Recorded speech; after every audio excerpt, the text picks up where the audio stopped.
दोस्तों नमस्कार, मैं राम शर्मा कापरेन एक बार फिर आपका स्वागत करता हूं। जैसा कि आप देख रहे हैं, ये विभूतियां निश्चित रूप से रंग कर्म के लिए समर्पित विभूतियां हैं जिनको आप देख रहे हैं, और जो कैमरा पकड़ के बैठे हैं वो भी निश्चित रूप से हमारे कोटा हाड़ौती की ऐसी विभूति है जो रंग कर्म के लिए, कला के लिए, साहित्य के लिए समर्पित रही हैं। मैं उदयमणि कौशिक साहब के निवास पर हूं और आज एक विशेष मुहूर्त में यहाँ पर हूं, और ये मुहूर्त है हमारे जबलपुर के ज़मीन से पधारे हुए श्रीमान सत्येंद्र जी रावत साहब।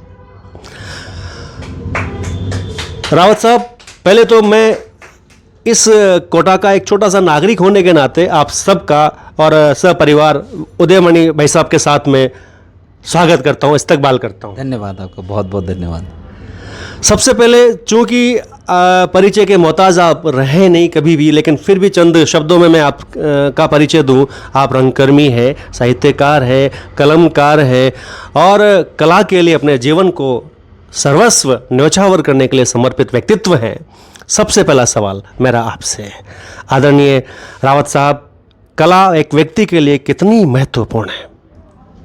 देखिए, प्रत्येक व्यक्ति के भीतर कुछ ना कुछ ईश्वर ने देकर भेजा है। मेरा ये विचार है कि यदि आपके भीतर कला है तो आप अगर उसे सभी लोगों के सामने प्रदर्शित नहीं कर पाएंगे तो ना सिर्फ आप अपने साथ अन्याय कर रहे हैं बल्कि उस पूरे समाज के साथ अन्याय कर रहे हैं, जिसे उस आत्मा की आवश्यकता है जो एक बेजान सी दुनिया के शरीर में निवास करती है। सीधे ईश्वर से जुड़ने का माध्यम है, अपने मन की शांति का स्रोत है और इस समाज को आपके द्वारा कुछ सकारात्मक देने का एक तरीका है। जी जी बिल्कुल। आचार्य भरत मुनि कहते हैं कि नाटक पांचवा वेद है। यदि हम नाटक को पांचवा वेद कहकर अभिहित करते हैं तो नाटक की भूमिका कला में कितनी प्रधान है? नाटक की भूमिका संपूर्ण कला जगत में किस स्तर पर है? देखिए, इस पूरी दुनिया में सभी नाटक में लिप्त हैं जी। पूरे दिन भर लोगों के द्वारा नाटक चल रहा है, अभिनय चल रहा है, पर जब हम एक मंच विशेष पर पहुंचते हैं तो अचानक से हमारी सारी वो कला लुप्त हो जाती है, क्योंकि वहाँ पर सच्चाई आप कह नहीं पाते हो या फिर प्रदर्शित नहीं कर पाते हो।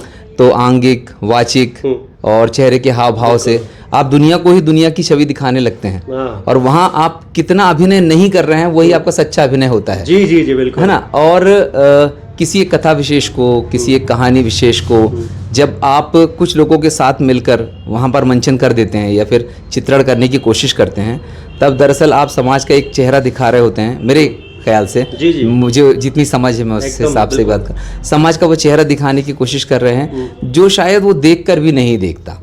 और वहाँ पर ही आपके मनोभाव, वहाँ पर ही आपका उतार चढ़ाव लोगों के साथ एक कनेक्ट करता है आपको। उनकी आंखों में मैंने आंसू देखे हैं, चेहरे पर मुस्कुराहट देखी है, ठहाका देखा है।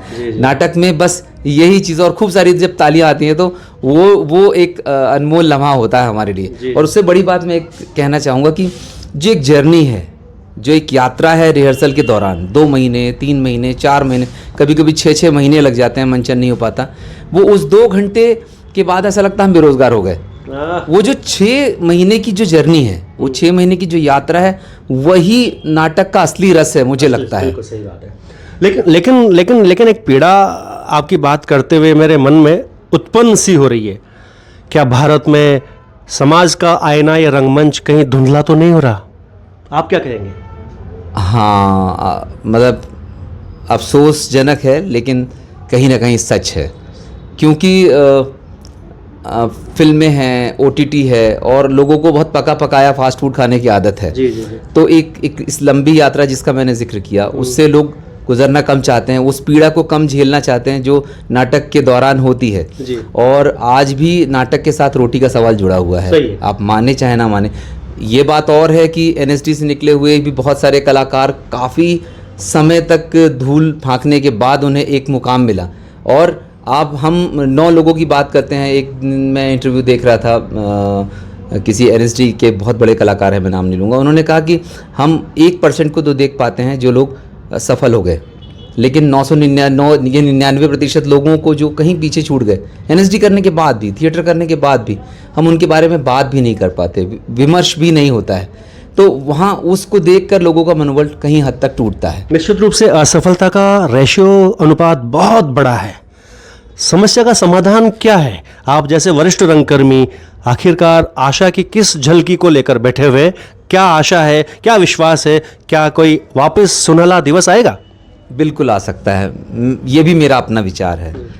मुझे ये लगता है कि हमें क्लिष्टता से सरलता की ओर बढ़ना चाहिए। हमने उन कलाकारों के सामने अति क्लिष्ट नाटक प्रस्तुत कर दिए या पेश कर दिए जिनकी ना तो उन्हें समझ थी और ना ही वो एक अच्छा माध्यम था उस नाटक को वहाँ दिखाने का।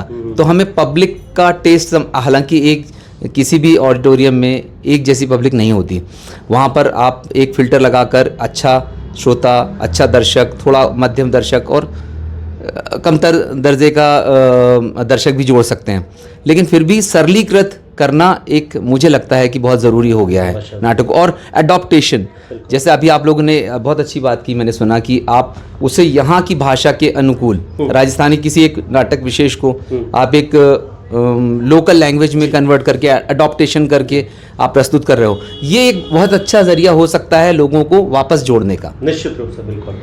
देखिए, सबसे कठिन काम है सरल लिखना, और सरल लिखकर उसे सरलता के साथ प्रदर्शित करना, और सरलता ही व्यक्ति के हृदय में हृदयंगम होती है। इसी आशा के साथ मैं और मेरे साथ मेरे बड़े भाई उदयमणि जी कौशिक साहब, आपका बहुत बहुत धन्यवाद ज्ञापित करते हैं कि आप यहाँ पधारे। और अंतिम जो संदेश हम रंगकर्मियों के लिए आप जबलपुर की ज़मीन से क्या देकर जाएंगे? मैं ये कहना चाहूँगा कि आप नाटक कर रहे हैं तो अपने अंदर के रसों की अनुभूति के लिए करें। आप बहुत सारी अपेक्षाएं लेकर ना करें। आप अपने जो स्वानंद है या अपना स्वतः सुख है उसके लिए करें, तो आप पाएंगे बहुत कुछ, उसमें से बहुत कुछ निकाल पाएंगे। यदि आप प्रारंभिक स्तर से ही बहुत ज़्यादा सोचने लगेंगे तो मुझे लगता है कि आपको निराशा ही होगी। और एक बहुत कठोर कार्य है, बहुत कठिन दुरूह कार्य है। नाटक करना आसान काम नहीं है।